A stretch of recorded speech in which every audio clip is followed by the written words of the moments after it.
Have you ever looked at your past medical records and saw a section in your chart with the words GPA in it, but you were unsure what the term meant or what the numbers beside it meant? Hi, my name is Justin Gray, and today I'll be expanding on the definition of GPA.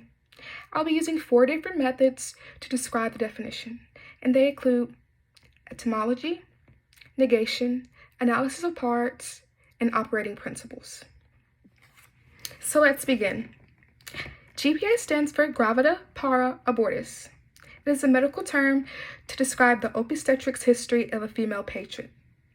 Obstetrics is a subfield in medicine that focuses on the female's history while she's pregnant and just all around care for them.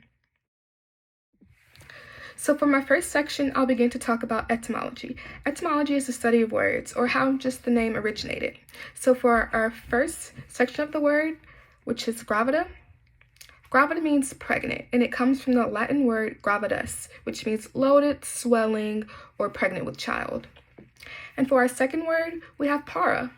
Para comes from the word parere, which just means make ready, to produce, or to procure. And our final word is abortus, which comes from the Latin word abortus, which originates from the past participle of the word aborire, which means to miscarry, to fail, or pass away. Now, to break aborire up, it has the prefix ab, which just means amiss, added to the root word oriri, which means to be born or to appear. And for our second section, we're going to discuss negation. Negation is just, what does it not mean? And GPA does not stand for grade point average. Ever since we were a kid, starting really in high school, it's been instilled in us to know how important our grade point average is and what it will mean to us for all our future endeavors and success. But in the medical field, when you come into the doctor's office or you look at your past history, it's not going to have the GPA of a 3.2 out of a 4.0. That will not be seen. That is not what it means in this field. It does not stand for grade point average. The GPA in the medical field is used to calculate and describe the past, present, current pregnancy history of a female patient. For our third section, I'm going to discuss analysis of parts, which is just how each section is broken down. So we can break GPA down into three separate parts. So for our first part, I'm going to discuss gravida and what it means. Gravida just means the total number of pregnancies. How many times as a female have you been pregnant? Either you produced a child or not produced a child, just how many total altogether have you been pregnant in your lifetime? That's what gravida is used to describe. And for our second part, we have para. Para is just the number of complete pregnancies that have occurred after 20 weeks of gestation. And for our final part, we have abortus, and that's how many failed pregnancies, either on purpose or due to a medical mishap or incident like an ectopic pregnancy or miscarriage, that occurs before 20 weeks of gestation. And all 3 parts of the GPA are used to calculate the whole obstetrics history for the female patient. And the last method I'll use to expand the definition of GPA will be the operating principle. And that's just how it works and how it actually is applied in the medical field. So I'm just going to give some hypothetical examples.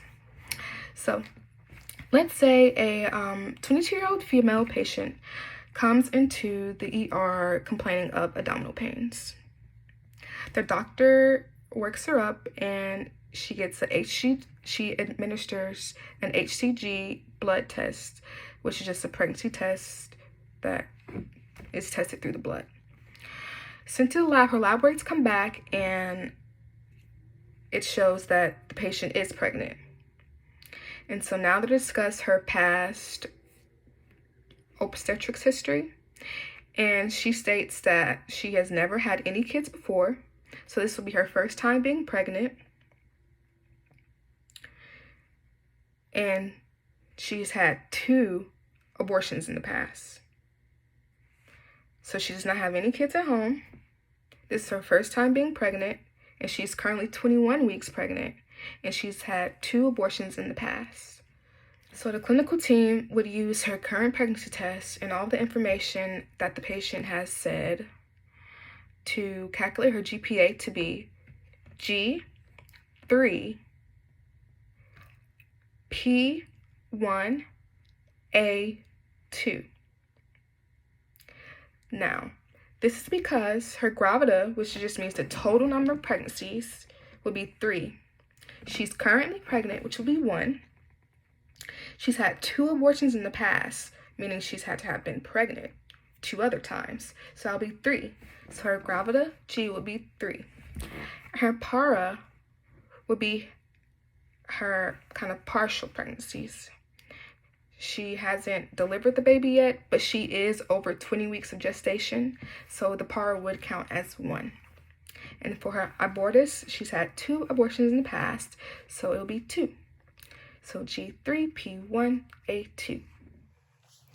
The 4 methods I used, including etymology, negation, analysis of parts, and operating principles, have allowed me to expand and better describe GPA in the non-academic field. GPA in the medical field stands for gravida, para, abortus, and is a definitional term used to calculate and describe a patient's obstetrics history, not your grade point average in school that you may need to use like on a resume or an application to a job or anything of that nature. Knowing what GPA means and how it is applied to you as a female or someone who has a female in their life, it makes it better and safer medical practices all around. It helps determine and possibly prevent any health issues that may occur when a female patient presents to maybe a doctor or any hospital, things of that nature. The act of being pregnant alone or just giving birth, it's a lot. It's a lot, and it changes the woman's body forever. And understanding her past history and her current history related to the care of the woman as a whole in her pregnancy is good for everyone. It's important to acknowledge and expand what GPA means, as it's life-changing. Thank you.